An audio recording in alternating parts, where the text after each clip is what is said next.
Thank you for the kind introduction. And I'm very excited to be here with you and to be talking about this particular topic, which again is close to my interests. So to introduce the topic, I'll sort of briefly review some of the slides that were in the presentation that was recorded, again, to try to focus the conversation a little bit. So what do we mean by end MS exactly? And ultimately, it means, as shown here, sort of ending MS means that no one else hears a word, you have MS. So really to prevent the diagnosis entirely. Yesterday, and there's a lot of overlap here with the stop MS, of course. The two, I think, are continuous, and probably there are going to be a lot of similarities, and repurposing probably of some of our therapies from the stop may well work in this domain. But I think in end, I think it's a different question, and I think a more challenging question because we know less about this part of the disease still compared to the rest. So to briefly go over, I think just to set the stage for today, again, there were some similar slides yesterday about this, but the idea here is that, of course, there's a beginning to the disease that we really don't understand and we have not observed for the most part, because of course we don't see people until they come to us.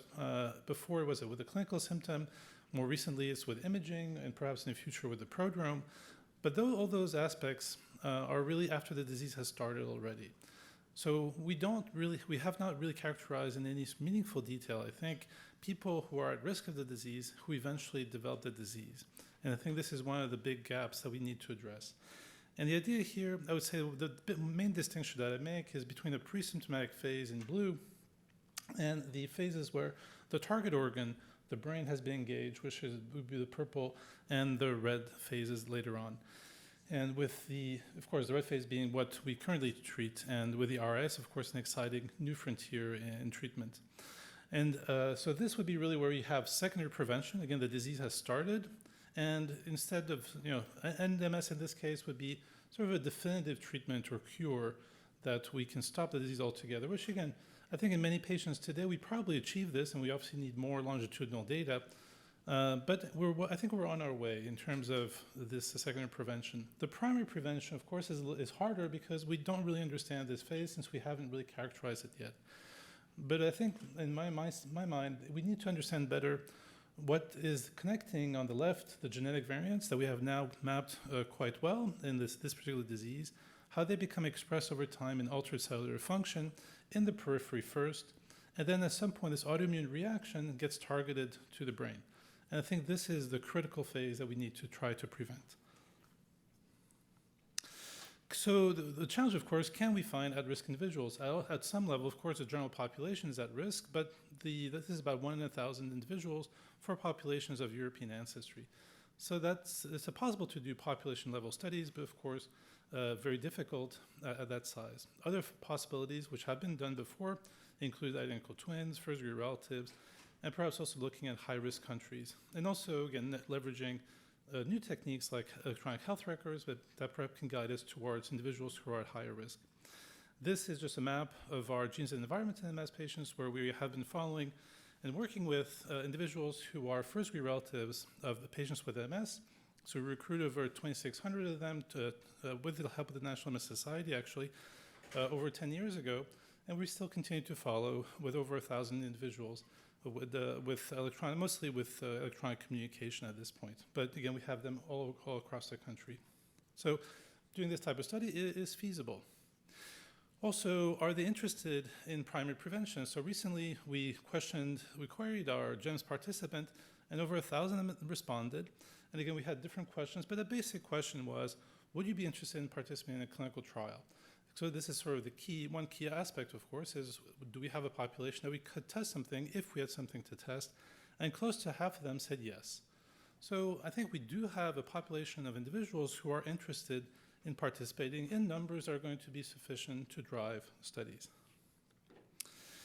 So again, for the discussion today, we'll be talking both about primary prevention and then secondary prevention, as I introduced. I would probably try to like to talk a little bit more about the first one, but of course the conversation is open, mostly because we talked a lot about the issues with secondary prevention yesterday, but we can also review some of those. Some of the key developments over the last 5 years have been the work of the International MS Genetics Consortium, which really has developed a great map of the genetic architecture of what triggers the disease. Very exciting now, but different is what Sergio introduced yesterday, which is the first locus that influences disability. This is a game changer, but that affects, again, more the secondary prevention. For the NMS, probably the susceptibility variants are going to be very important. They're also, I think we have better characterized the modifiable risk factors over the past 5 years and the last decades, including vitamin D, obesity, and smoking. EBV, the evidence for that has continued to be stronger, and it's definitely sort of a key factor to sort of keep thinking about. And as we heard yesterday, a lot of work has been now done on radiologically isolated syndrome and showing that therapies there are efficacious to prevent the onset of MS. And we have a number of different markers that potentially could be deployed in at-risk populations. So what is coming for the next 5 years? So again, I changed this slide a little bit from what I had in my recorded presentation. But I think one key is to better understand the early immune perturbations in the pre-symptomatic phase. Again, what goes on in somebody who's healthy, has genetic factors that influence the risk for MS, and become activated at some point into altered immune function, which eventually gets targeted to the brain. Also, all this information that we have in terms of some genetic factors, some more variable factors like gene expression that we've defined in populations of European ancestry, are they relevant for other populations? And this, we're just at the very beginning to understand this, and this is going to be critical, of course, to move forward, especially with a global effort. And then finally, again, this enhanced characterization is really to define a causal chain, to sort of understand the different links along the path. And this is where we can actually then begin to develop an MS risk staging algorithm, like we talked about yesterday. We have a lot of variables now that we know about, and we just need to test them, I think, in a real-world setting. And then, of course, there are some interventions like an EBV vaccine that exist today, and we have discussed this. Actually, Actrum's had a terrific session earlier this year, and we can again consider this and other interventions potentially. But I think maybe it should be a little provocative. I sort of changed the last part here, which is what would be really a game changer? And I think the biggest lacune in this particular area, again, is that early phase, the phase that's pre-symptomatic before anybody has any evidence of the disease, whether it's a symptom or whether it's an imaging finding, what's going on in those individuals. And we just don't have the samples longitudinally from these individuals to really do this in detail. And what would we want to do if we had the resources?